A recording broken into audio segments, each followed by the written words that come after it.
Bismillahirrahmanirrahim. Assalamualaikum warahmatullahi wabarakatuh. Innal hamdalillah nahmaduhu wa nasta'inuhu wa nastaghfiruh wa na'udzu billahi min shururi anfusina wa min sayyiati a'malina may yahdihillahu fala mudilla lahu wa may yudlil fala hadiyalah. Amma ba'du. Sahabat-sahabat, setelahnya kita bersyukur dan memuji Allah Subhanahu wa taala yang selalu memberikan kenikmatan dan karunia kepada kita semuanya, juga kita berselawat dan salam kepada baginda Rasulullah SAW. Sahabat-sahabat, pada video kali ini kita akan menceritakan kisah tentang Nabi Yakub. Silakan bila berkenan sebelumnya untuk subscribe ataupun menekan tombol loncengnya. Mudah-mudahan Allah memberikan balasan dari kebaikan sahabat-sahabat sekalian. Yakub nama asalnya dan peristiwanya yang terjadi di Masjid Ibrahim, Hebron, tepi barat. Punya ayah yaitu Ishak dan kakeknya Ibrahim, dan memiliki beberapa anak, Rubin, Simon, Lewi, Yahuda, dan Naftali, Gad, Asher, Isakhar, Zebulon, Yusuf, dan Benyamin. Memiliki istri Rahil, Liyah, Bilhah, dan Zilfah, dan memiliki orang tua yaitu Ishak ayahnya dan Ribkah ibunya. Yakub atau dari bahasa Arab ya ain, qaf, waw, dan ba. Yakub adalah seorang nabi yang merupakan putra Ishak bin Ibrahim. Yakub memiliki seorang saudara kembar bernama Esau. Yakub yang kemudian dinamai Israelnya adalah bahasa Arab Israel, merupakan figur yang dikenal sebagai leluhur kedua belas suku. Nama Yakub disebut sebanyak 16 kali dalam Al-Quran. Yakub dan Esau dilahirkan oleh istri Ishak yang bernama Ribkah sewaktu Ishak berusia 60 tahun. Kedua anak kembar ini terlahir dengan tubuh Esau sebagai yang pertama kali keluar, diikuti tubuh Yakub dalam keadaan tangan menggenggam tumit kakaknya. Ishak sangat menyayangi Esau sebab Ishak menganggap Esau sebagai putra sulung yang kelak menerima warisan anugerah dari ayahnya. Sementara itu Yakub merupakan cucu kesayangan Ibrahim sebab Yakub senang tinggal di rumah untuk berada dekat serta belajar dari dirinya. Yakub juga menjadi anak kesayangan ibunya Ribkah sebab si putra bungsu gemar membantu serta rajin mengurus rumah untuk meringankan pekerjaan orang tua. Pada mulanya kedua cucu Ibrahim ini memiliki kesamaan satu sama lain. Keduanya belajar ilmu kepada sang kakek di masa tuanya. Esau mengagumi sang kakek karena harta kekayaan berlimpah beserta kedudukan duniawi terhormat yang disegani oleh banyak orang. Sementara itu Yakub memuji Allah yang menganugerahkan banyak karunia untuk sang kakek sehingga ia berdoa kiranya Allah berbuat hal yang sama untuk dirinya. Seiring waktu berlalu, Yakub menjadi semakin tekun beribadah kepada Allah sesuai yang diajarkan oleh Ibrahim. Di sisi lain, Esau memutuskan untuk meninggalkan rumah leluhurnya lalu berangkat menggembala seorang diri namun tetap berbakti terhadap orang tua untuk mengikuti kesuksesan sang kakek. Sebagaimana perjalanan Ibrahim ketika meninggalkan negeri Haran, akan tetapi Esau memiliki tujuan berbeda. Ibrahim meninggalkan tanah leluhur untuk melaksanakan perintah Allah, sedangkan Esau berniat mendapat banyak harta benda serta kemewahan duniawi. Sebagai bukti sikap berbakti terhadap orang tua, khususnya sang ayah, Esau memburu banyak hewan untuk diberikan kepada Ishak yang gemar makan daging. Sikap berbakti Esau menambah keyakinan pada diri Ishak bahwa ia akan menyerahkan warisan anugerah untuk anak tertuanya. Ketika mendengar bahwa sang kakek merupakan manusia yang ditakdirkan menjumpai maut, Esau merasa heran serta tidak percaya bahwa orang sehebat Ibrahim harus menghadapi maut, yang kemudian meninggalkan segala pencapaian di dunia. Esau memutuskan pergi untuk melupakan kepedihan ini. Esau yang membanggakan diri sebagai keturunan Ibrahim hendak membalas kepada Namrud, yakni orang yang pernah ingin membunuh sang kakek. Esau pergi berbekal sebilah pedang sambil mencari tempat di mana Namrud berada. Ketika mendapati Namrud sedang berada di sebuah padang rumput, Esau seketika menikam tubuh Namrud dari belakang Kemudian Namrus membalas hantaman keras ke tubuh Esau. Namrus terkejut melihat Esau yang mengingatkan dirinya tentang Ibrahim. Kemudian Esau mengutuk Namrus. Juga Esau menyatakan sedang membalas atas hal yang pernah diperbuat terhadap sang kakek. Meski mendapat serangan keras di tubuhnya, Esau berhasil membunuh Namrus. Kemudian Esau melarikan diri terhadap bala tentara Namrus yang datang dan mengejar dirinya.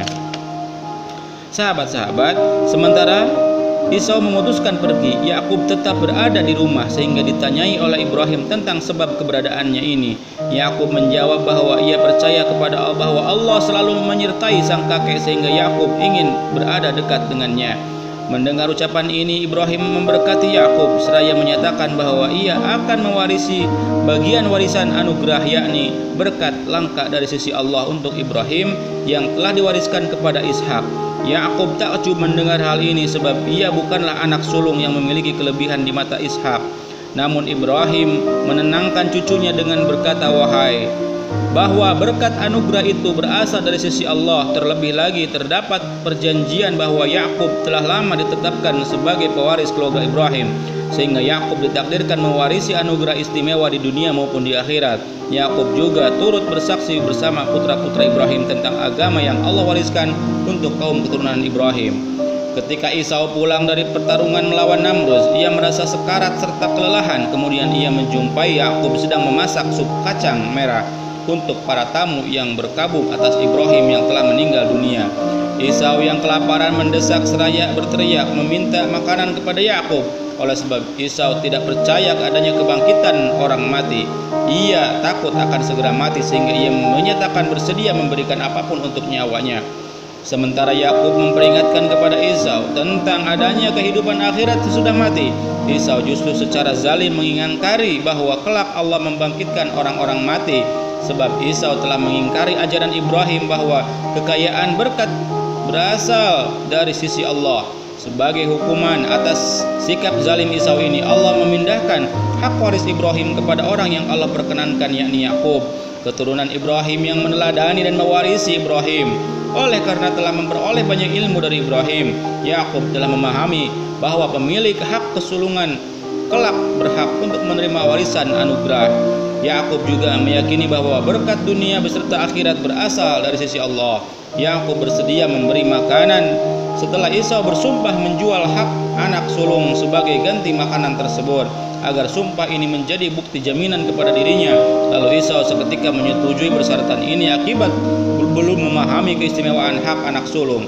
Setelah menghabiskan makanan ini, Esau merasa terlahir kembali seraya bersuka cita. Sejak saat itu pula Esau menamakan dirinya sebagai Edom, istilah yang bermakna si merah, sesuai dengan warna makanan yang ia makan.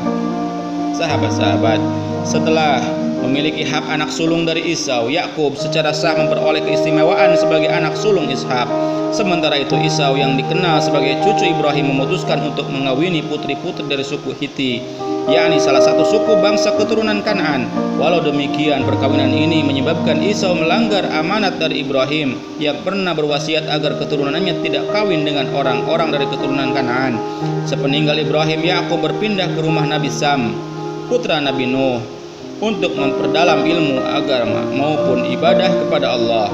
Ishak sering meratap ketika melihat putra kesayangannya turut dalam kebiasaan bangsa Kanaan yang meninggalkan kewajiban ibadah, bahkan melanggar pengajaran Ibrahim untuk selalu berpegang kepada perintah maupun bimbingan Allah. Diliputi kepedihan hati, Ishak ditimpa penyakit berat disertai penglihatan mata yang memburuk. Menganggap bahwa penyakit ini merupakan pertanda kematian, Ishak berniat untuk mewariskan berkat anugerah untuk putra sulungnya Esau sebelum maut menjemput. Namun Ishak belum mengetahui bahwa anak sulungnya pada kesulungannya pada Esau telah beralih ke Yakub. Ishak meminta putra sulungnya Esau agar membuat hidangan daging untuk sang ayah sebelum melakukan pemberkatan. Sekalipun Ishak menyebut Esau sebagai putra sulung, akan tetapi Allah lebih berkenan terhadap kesalehan Yakub, sehingga Allah mengutus sesosok malaikat agar membantu Yakub memperoleh hak sebagai pewaris berkat Ibrahim. Walau Ishak tidak dapat mengenali putra sulungnya sewaktu Yakub menyerahkan hidangan daging kepada sang ayah, kehadiran malaikat Allah meyakinkan Ishak agar memberkati Yakub. Selain itu, Ribkah juga turut memberkati Yakub, putra kesayangannya. Tatkala Esau datang menemui sang ayah untuk menerima anugerah waris, Ishak merasa bersalah bahwa ia telah memberkati orang yang bukan putra sulungnya, Esau. Akan tetapi Ishak berubah pikiran sewaktu Esau menyatakan bahwa ia telah menjual hak anak sulung kepada Yakub. Dengan demikian Ishak menyadari bahwa Allah turut mengatur takdir yang sedang terjadi, sebagaimana Allah berjanji mengaruniakan berkat ganda berupa karunia di dunia maupun di akhirat untuk Ibrahim. Maka Ishak memperoleh berkat tersebut sebagai pewaris utama atau putra sulung Ibrahim, yang kemudian berkat tersebut diwariskan kepada Yakub, yakni putra sulung Ishak. Esau merasa sangat menyesal karena telah menjual hak kesulungan secara seketika, yang membuat dirinya seolah kehilangan harapan untuk mewarisi harta kekayaan ayahnya. Mendapati Esau berupaya keras seraya sujud menyembah bahkan mengemis kepada sang ayah tentang bagian berkat warisan, pada akhirnya Allah berbelas kasihan serta memberi sebagian berkat bagi putra Ishak ini. Walaupun dirinya sendiri yang telah menjual hak sulungannya, Esau sangat meratapi bagian warisan yang menurutnya dirampas oleh Yakub. Esau berniat untuk membunuhnya ketika sang ayah telah wafat. Sewaktu mendengar ucapan serapa ini, Ribkah menasihati Yakub agar berpindah sementara waktu di rumah pamannya, yakni Laban, di negeri Haran. Sahabat-sahabat, walaupun sebelumnya Yakub menyatakan berani untuk melawan Esau, namun ia lebih memilih menuruti saran sang ibu supaya menikahi seorang anak perempuan Laban agar Yakub terhindar dari pernikahan dengan keturunan Kanaan. Kemudian Ishak dan Ribkah melepas keberangkatan Yakub dengan mengakui bahwa Allah telah menyertai Yakub serta menegaskan haknya sebagai anak sulung yang secara sah mendapat warisan berkat istimewa dari Ibrahim. Ishak juga secara khusus berpesan kepada Yakub agar tidak mengawini perempuan keturunan Kanaan, melainkan mengawini seorang perempuan yang masih memiliki hubungan kerabat dengan keluarga Ibrahim. Tatkala mendengar kabar bahwa ayahnya tidak berkenan terhadap wanita-wanita Kanaan, Esau memutuskan pergi ke rumah pamannya, yakni Ismail bin Ibrahim, supaya mengawini seorang anak perempuan Ismail. Esau tidak berniat pergi ke Haran sebab ia mengetahui bahwa Ibrahim pernah melarang Ishak agar tidak pergi ke Haran. Sahabat-sahabat, ini rupanya yang perlu disampaikan pada video kali ini, dan insya Allah kita bersambung tentang kisah Nabi Yakub di video berikutnya. Selamat menyaksikan video berikutnya, sambungan kisah tentang Nabi Yakub. Assalamualaikum warahmatullahi wabarakatuh.